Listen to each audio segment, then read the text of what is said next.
ఓ గణేశ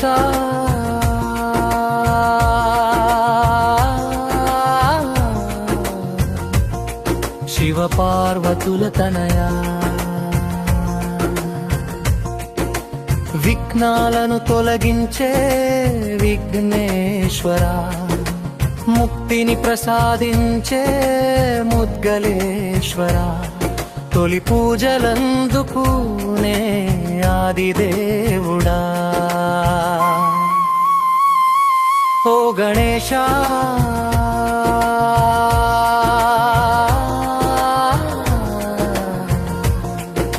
శివుడు లేని వేళ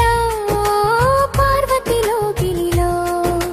తల్లి చేసిన పసుపు ముద్దకు ప్రాణం పోయగా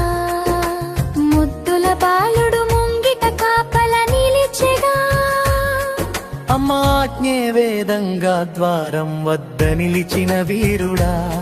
ఎవరిని రానియక అంటూ నిలిచిన ధీరుడా ఓ గణేశ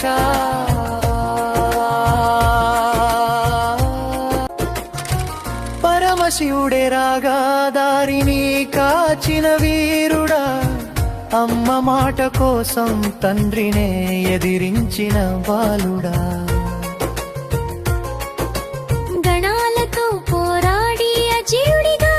నిలిచిన సూర్యుడా రుద్రుని కోపాగ్నికి త్రిశూలంతో శిరస్సును కోల్పోయిన చిన్నారివా అమ్మ వేదన చూసి ముల్లోకాలు వణకగా